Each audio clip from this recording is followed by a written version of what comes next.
lot of birds. We got some droppings. There are so many of them.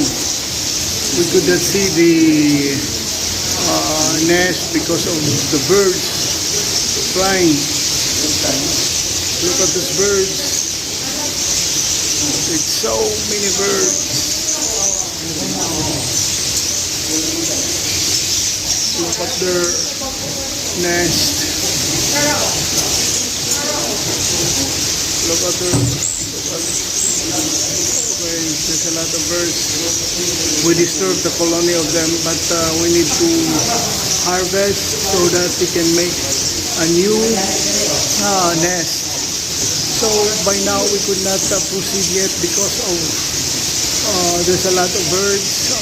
So we wait until such time that these birds will go outside and we can continue to harvest this nest.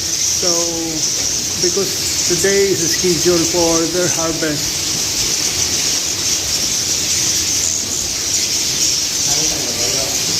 You notice that this portion here is already dilapidated, and plywood is already damaged, but we need to change that.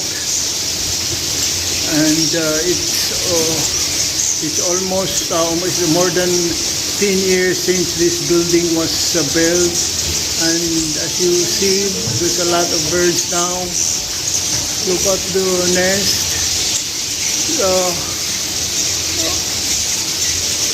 So I get some droppings already because of I'm at the okay. Oh, look at these birds. A few minutes ago I was there inside my bird's house because we're having our scheduled harvest today, and I get some droppings because there are so many birds, and also in my head and here, but I get already. So by now they are still ongoing harvest, and we're cleaning the floor, and we get those water because we need to change that. We put water on the floor so that we increase the humidity, and I'm planning to put humidifier because some of our nest is brittle, so it's very dry, so we need modifier so that we can harvest a quality bird's nest. But for now I'm just planning to have it, so I'm going to buy humidifier so that I can increase the humidity inside my bird's house. So as you can see, there's that plastic container. We clean that, and we have to change new water so that it's clean. So today, as you can see, there's a lot of birds flying, and here they are waiting to be finished this bird's house so that some of them will transfer to this building, because by now I need to repair my bird's house because this is the old design. The old design building use the ventilation is covered by plywood, unlike today the new design is like this one. We need a plastic, PVC plastic that serves the passage of the air so that it will not increase the temperature inside the building. And now they are continue harvesting. Hopefully we could harvest This is the quality of bird's nest that we harvest a few minutes ago, and our workers is still harvesting inside our bird's house. And look at our bird's nest. This bird's nest is high in quality. Oh, look at, it's very white, and some of bird's nest we have also got some not so white because of the moisture inside our bird's house. And for now they are still harvesting inside our bird's house, and hopefully we could harvest much bird's nest. And Yes, I am cutting out the edges of the bird's nest so that it won't crack when other bird's nests are put together. Because if you don't remove the edges, the sharp edges, it can cause breakage to the other bird's nest if you put in the container and shaking while we're traveling. We harvest this nest if we notice already that this bird's nest, their chick is already full grown and able to fly already, and this bird's nest is already abandoned by their parents, and so we need to get this one so that the space they can build another bird's nest. So this is already used. This is one time they use this bird's nest one time. Once that the birds is already full grown and able to fly, they make another. So this is the time that we're going to harvest the nest inside our bird's house. So we are much we much care about the birds, so that they can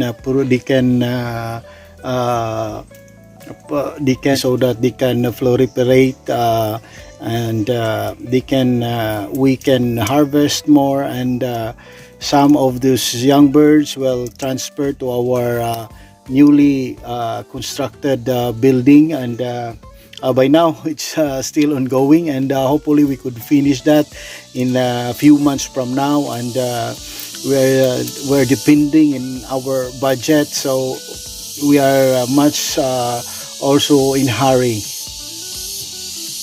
So we are only harvesting those bird's nests that, as he said, that the little birds have already grown up, and that because when they have grown up, they will leave the nest, and that's the time that the mother swiftlet will make another nest for the new egg, to lay some new eggs. So some might think that we are harvesting. It's not good to harvest because we are getting or removing the bird's nest, but it's not, because when the full-grown swiftlet has flown away already, that's the time swiftlet will not go back in the same nest. So it will be removed so that the mother swiftlet will make another one, and there will be a space for her to make another one,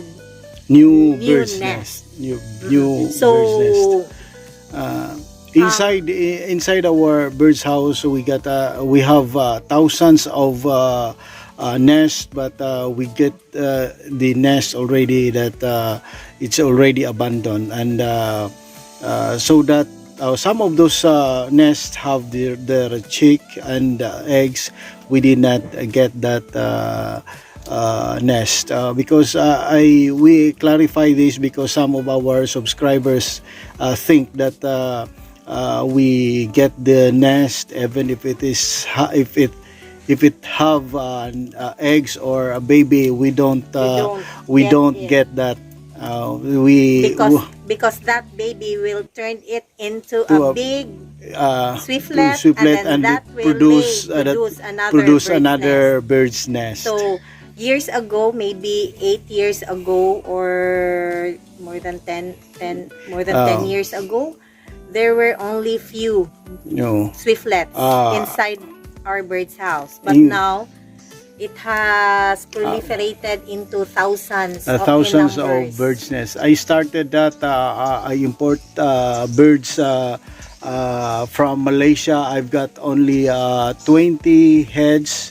and one of the birds was died in the trouble, and the other was I bring it here and die also. We have only 18 birds nest, and after 10 years, and we have thousands of birds nest, and for now I think more than 10,000 birds we can have. We are still in our bird's house. So we are helping. We are helping the birds to so that proliferate. to proliferate, and we are planning to make another bird's house so that we can accommodate those birds, and we can harvest much more birds nest. So originally the birds are from Malaysia. From Malaysia, we so import these swiftlets breeds are breeds coming from Malaysia. So now we have here in the Philippines, and we are happy. We are much happy that they are now here. Hundreds of thousands here. Yeah, okay. We had already completed or finished the harvest, and we harvest not so many because most of the bird's nest have chick and egg, so we did not we did not get that bird's nest, and hopefully in a few weeks from now we could harvest, and those birds is already able to fly, and they leave the nest so that we can get those abandoned bird's nest.